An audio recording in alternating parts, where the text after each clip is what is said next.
Boa tarde, tudo bem? Sexta-feira, 3 da tarde. Talvez não seja a sua sexta-feira mais doce, a semana, mês, período da vida mais doce. Talvez seja um tempo amargo, assim como a gente tem sentido no Brasil e no mundo, justo numa época que costuma ser uma época de celebração, não só para o cristão, né? Porque o não cristão aproveita o feriado também, e de toda forma tem uma atmosfera de celebrar o doce, o chocolate e etc. Não estou aqui para discutir sobre isso, mas talvez seja um tempo amargo para a vida de cada um aqui que esteja assistindo e a gente junto aqui passando por uma fase que é igual ou de certa forma pega todo mundo, né? Atinge todos nós de uma forma dura, né? Em muitos lugares por aí, amargando assim mortes num grande número por causa do Covid, né? 19, o coronavírus, e a gente está passando para muitos e muitos mesmo. Esse é o período mais difícil e duro da vida, e nunca viram isso na vida, só ouviram talvez o vô falar de uma Segunda Guerra Mundial ou de alguma outra coisa de escala global como essa, né? Mas eu queria refletir um pouquinho sobre a amargura desse tempo, né? A dureza desse tempo com cada um de nós, né? Eu não sei se você é cristão, se você acredita em Deus ou se acredita da sua forma, enfim. Eu peço para que você fique aqui também, para que a gente possa passar só esse tempinho pequeno juntos, e eu queria te dar algo para pensar também, tá bom? Eu vim de uma cidade que é a capital de São Paulo, né? São Paulo, a capital de São Paulo. Agora estou morando em Atibaia, mas lá no brasão da cidade de São Paulo, né, da bandeira de São Paulo, nós temos aquela frase latina: non ducor duco, não sou conduzido, conduzo, orgulho, força, nós vamos à frente, nós vamos liderando numa escala global. Talvez Nova York também diga isso para o mundo inteiro, né? Não somos conduzidos, nós conduzimos o mundo, somos a capital financeira, a econômica, a artística, sei lá o que quer que seja, do mundo, talvez na cabeça do nova-iorquino, né? Mas de certa forma, os Estados Unidos tem muita potência, muita. Eu sei que você já está olhando para frente, olhando o que a China vai virar daqui a pouco, depois dessa crise, e isso é papo para outras conversas, mas enfim, pensa no papel de Nova York no mundo, né? O poder, o empuxo que eles têm para o mundo inteiro, e agora amargando um tempo terrível, talvez o mais terrível de todos, né? Esteja ali nesse momento ali em Nova York, que ficou o epicentro dessa pandemia, e lamentavelmente não dá para falar disso com um sorriso no rosto, com qualquer tipo de prazer, mas tem as mortes em Nova York por dia estão superando as de outros lugares. Assim, a coisa tá difícil. Mas eu queria já trazer um link para a gente. Talvez você confie no seu dinheiro, no seu poder, no seu jeito de lidar com a vida, as suas cartadas que resolvem logo certas coisas, né? A sua influência na sociedade, na cidade, no município que você vive, o teu cargo dentro de uma empresa, o teu cargo dentro de uma instituição religiosa, ou a tua própria, sei lá, falando com cristão, a tua própria denominação, como uma denominação histórica, e dentro das denominações históricas, a tua igreja é aquela que, uau, todos têm que falar como vocês são poderosos, como nós somos poderosos e temos isso e isso e isso. Para um pouco, olha o que está acontecendo à nossa volta, né? Olha o que o dinheiro não está conseguindo fazer agora, olha o que o poder não está conseguindo fazer agora. O que se pode fazer agora é esperar, olhar para o lado e falar: tem salvação? Tem conserto isso? Eu queria refletir brevemente, a gente vai falar aqui sobre a amarga Páscoa, ah, que se transforma em doce vida. Mas antes disso, antes de ir para um texto em Marcos, né, a gente vai ler um texto sobre a crucificação de Jesus. Eu queria te lembrar, ou se você vai ouvir isso pela primeira vez, depois a gente deixa aqui na descrição do vídeo os textos que foram comentados, né? Há milhares de anos atrás, uma nação nasceu dentro de outra, né? Um clã, uma família de judeus, né? Se tornou uma nação dentro do Egito e cresceu, foi crescendo. Nós temos relatos históricos e bíblicos sobre isso, e aquela nação foi escravizada e Deus quis tirar, né, Israel de dentro do Egito, e eles foram cada vez mais endurecendo essa saída, e Deus disse que iria julgar não somente o Egito por causa disso, por não deixar o povo dele sair dali, mas também pela sua própria idolatria. E você já conhece, né, as 10 pragas do Egito, você tem relatos históricos, você tem relato bíblico também desses momentos. E no Êxodo, livro de Êxodo, capítulo 12, você tem a instituição da Páscoa, e você talvez celebre isso como cristão há muito tempo e canta e faz festa,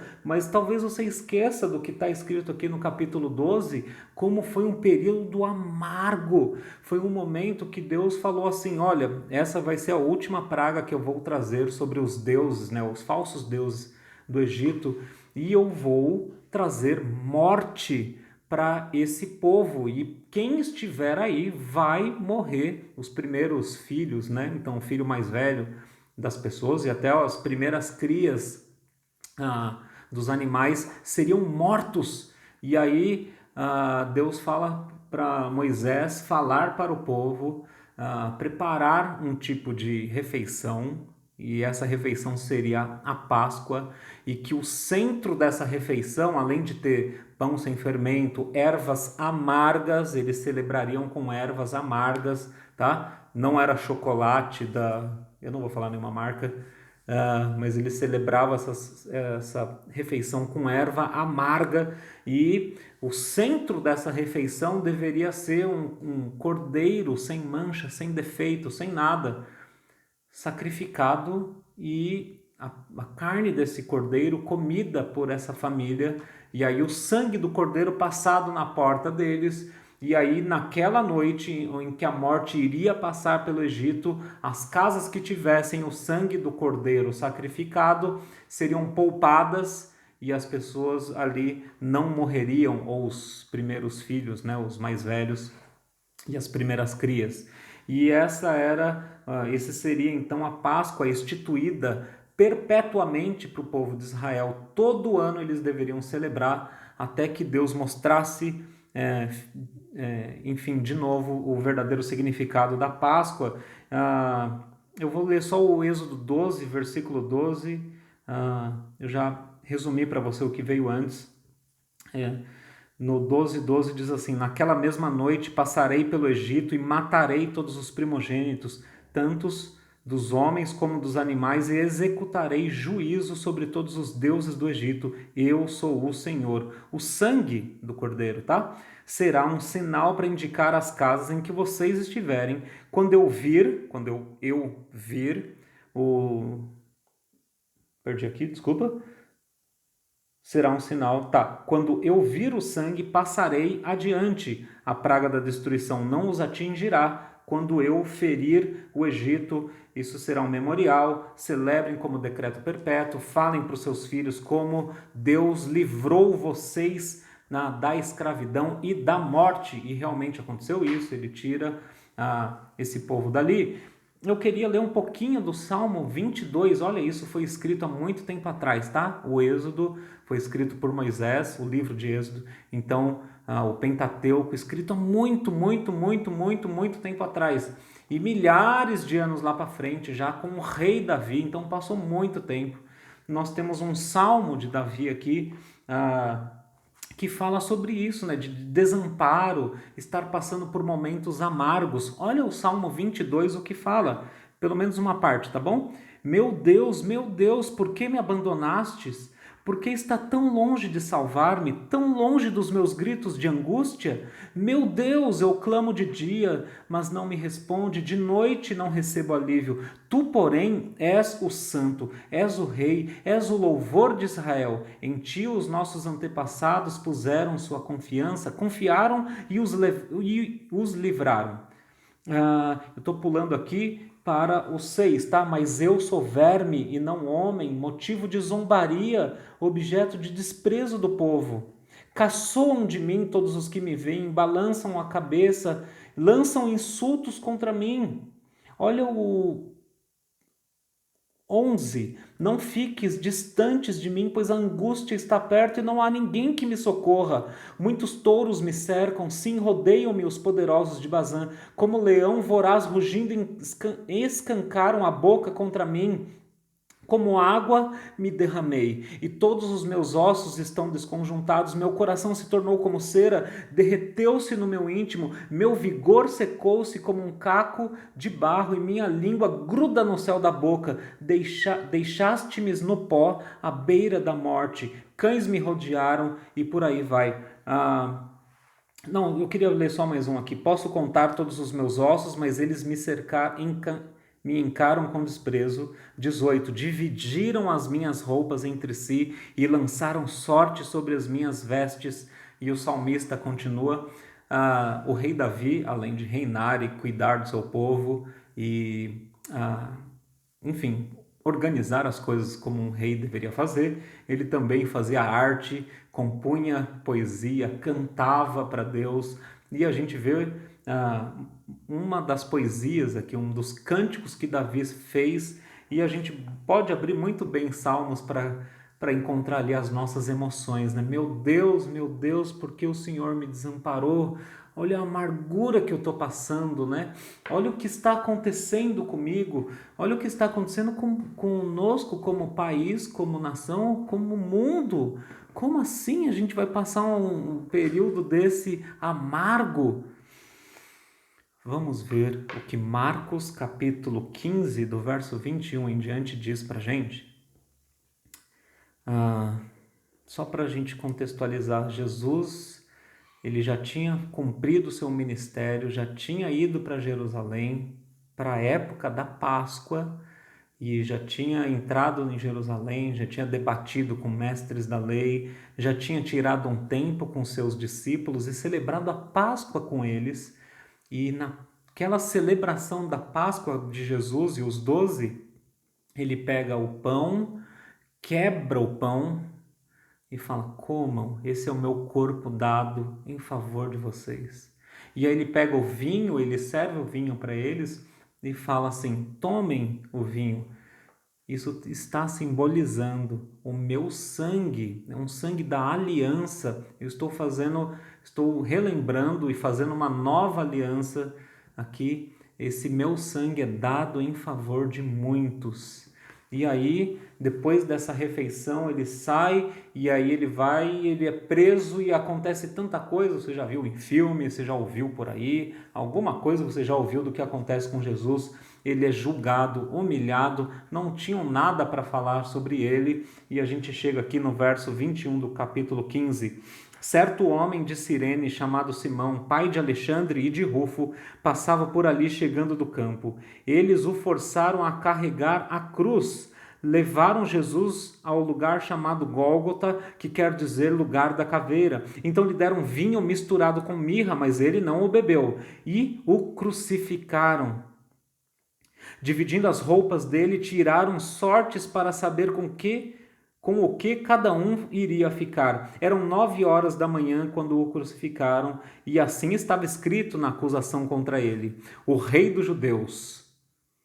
Com ele crucificaram 2 ladrões, um à sua esquerda, um à sua direita e outro à sua esquerda. E cumpriu-se a escritura que diz: ele foi contado entre os transgressores. Os que passavam lançavam-lhe insultos, balançando a cabeça e dizendo: ora, você que destrói o templo e reedifica em 3 dias, desça da cruz e salva-se a si mesmo. Da mesma forma, os chefes dos sacerdotes e os mestres da lei zombavam dele entre si, dizendo: salvou os outros, mas não é capaz de salvar a si mesmo.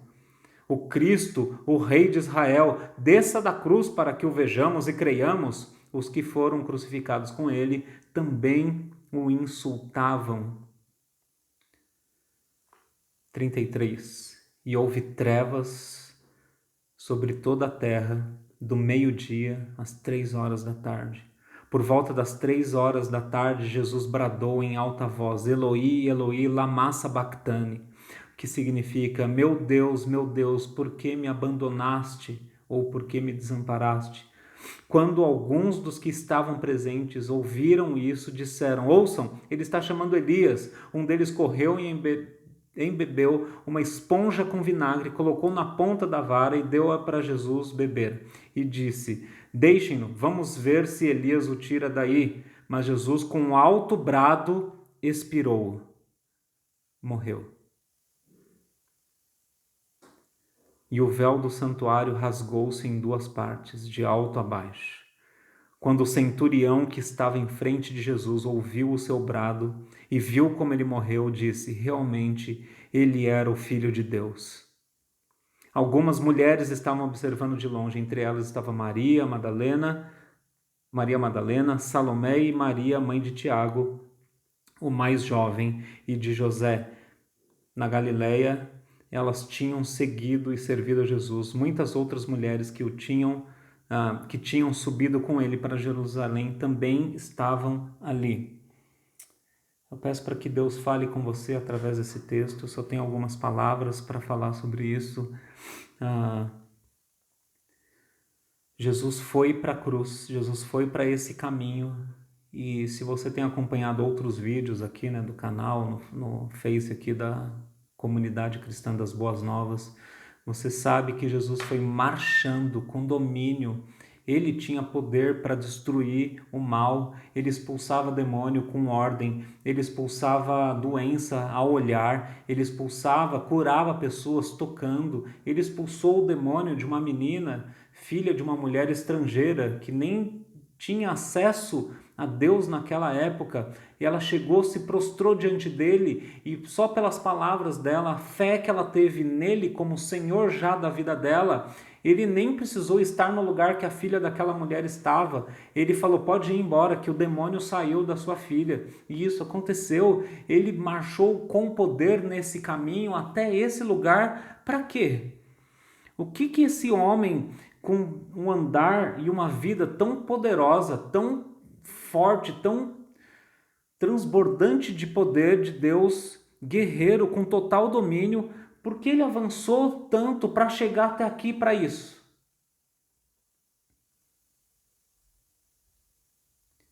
Lembra do que a gente leu sobre a Páscoa, né?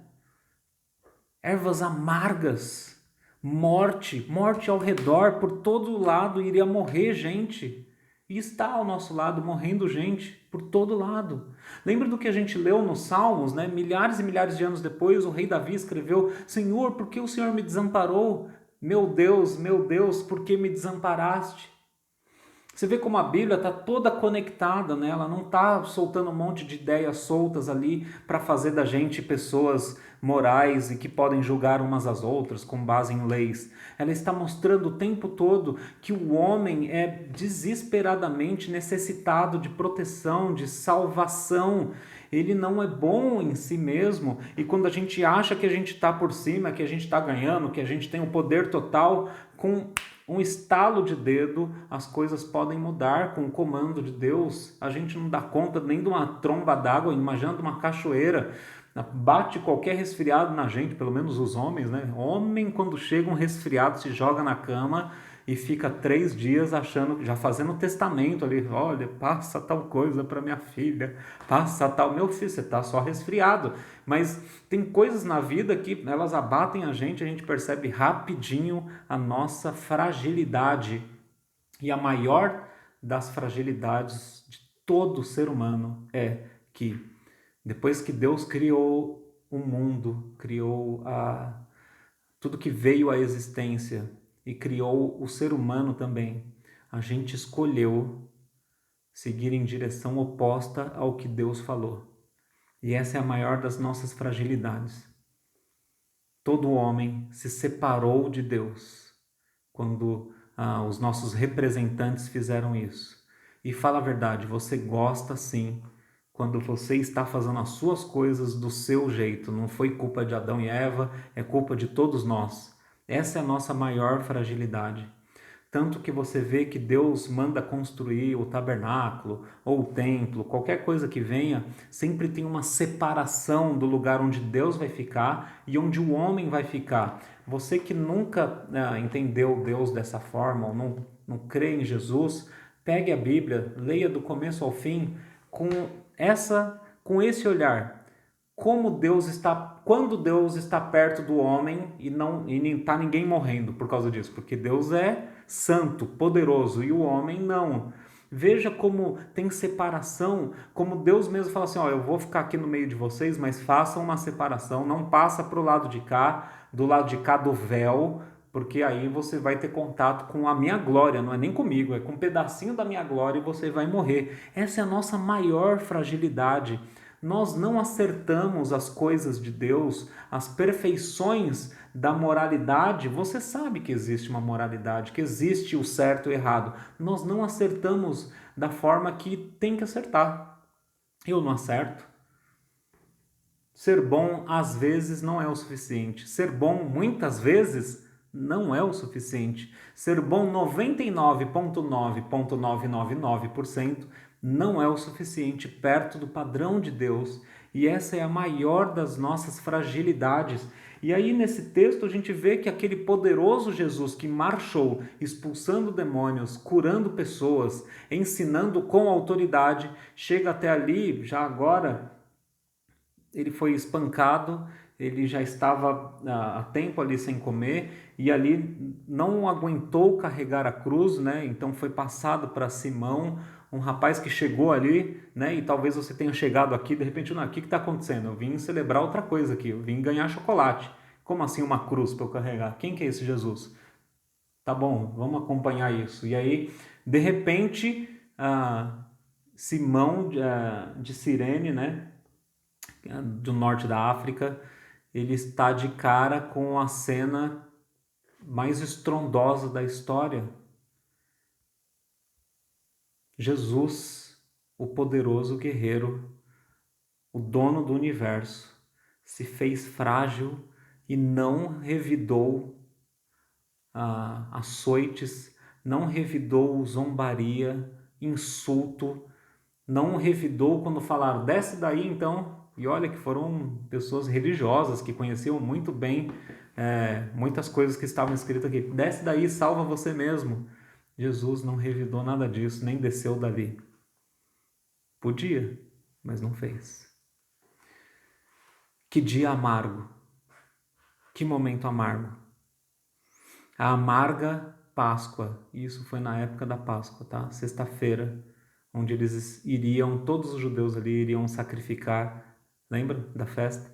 Um cordeirinho para lembrar quando eles foram libertos da escravidão. Nesse dia, alguém estava sendo sacrificado ali. E ele se deu para isso. E nessa amarga Páscoa, a gente vê a doce vida que é passada para quem crê nisso. Veja, Jesus foi zombado e insultado para que aqueles que percebessem que não tinham como estar diante de Deus, aqueles que crescem em Jesus, pudessem ser dignificados. O dono do universo foi zombado, insultado, cuspido. Fizeram chacota com ele para que você possa crer nele e você feito digno. Era para você ser zombado, era para eu ser zombado e insultado. O dono do universo e Jesus tinha com o Pai a perfeita comunhão, né? Pai, Filho e Espírito são indivisíveis. Você vê que no momento do versículo 34, por volta das 3 horas da tarde, Jesus Ele canta aquele Salmo 22 que a gente leu aqui, né? Mas ele canta de verdade para Deus, Pai meu, Deus meu, por que me abandonaste? Por que me desamparaste? Por que que a gente que tinha comunhão perfeita, por que isso fez isso? Jesus sofreu a separação do inseparável, que era a triunidade de Deus. Jesus sofreu o desamparo e o amargor daquele momento da Páscoa para que a gente pudesse ser aproximado finalmente de Deus. Para que a gente que é desamparado, e você sabe que muitas vezes você está cheio de gente em volta, mas no fundo você está vazio e sozinho. Jesus se permitiu ser desamparado do Pai para que você pudesse ser amparado pelo Pai. Aquele que nunca foi dividido por um momento por causa do pecado do mundo inteiro, que ele foi para isso. Ele se deu para isso.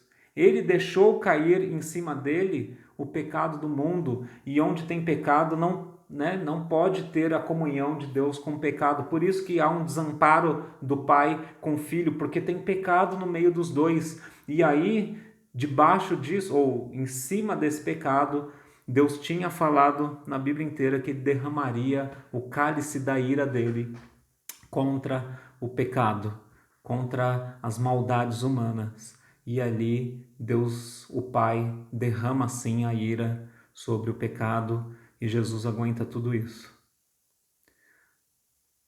O justo, o único justo que pisou na terra, Jesus, aguentou o cálice da ira de Deus derramado sobre ele, para que a gente pudesse, a gente que é injusto, a gente que é mau, a gente que não acerta o tempo todo, o justo foi condenado para que a gente recebesse roupas de liberdade, roupas de justo, e a gente pudesse ter vida.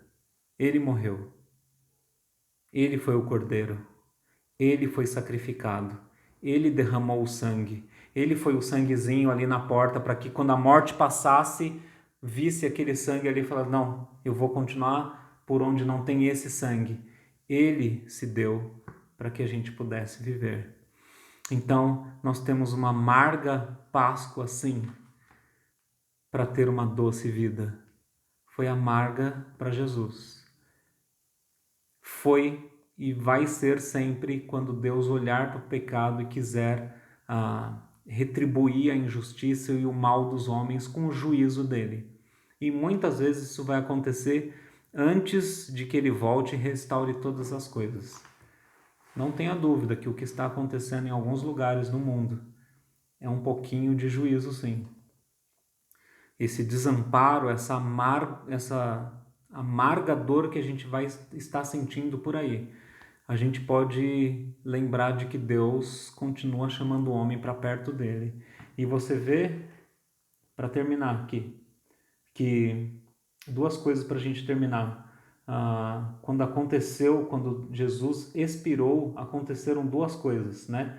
No verso 37, Jesus com um alto brado expirou.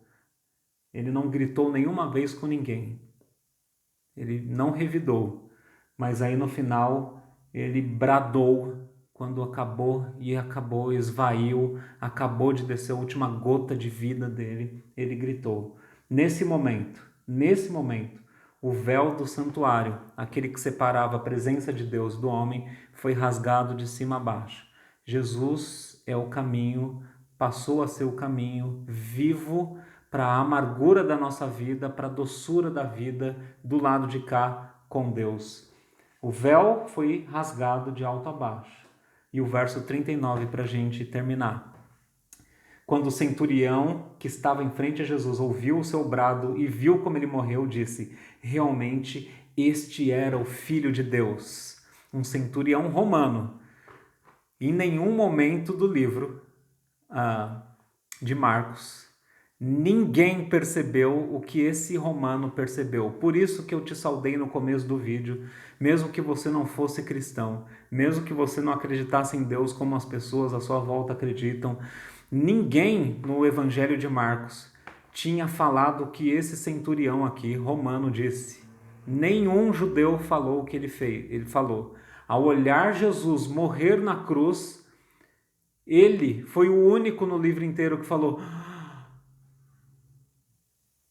este era o Filho de Deus. Você crê também? Você não precisa ter nascido em igreja e ter conhecido muitas coisas, mas se você entendeu que Jesus morreu na cruz pelo seu pecado, pela sua injustiça, por aquelas pequenas coisas, mas que já te separam de Deus, se você crê nisso, a tua amarga Páscoa de hoje se transforma numa doce vida.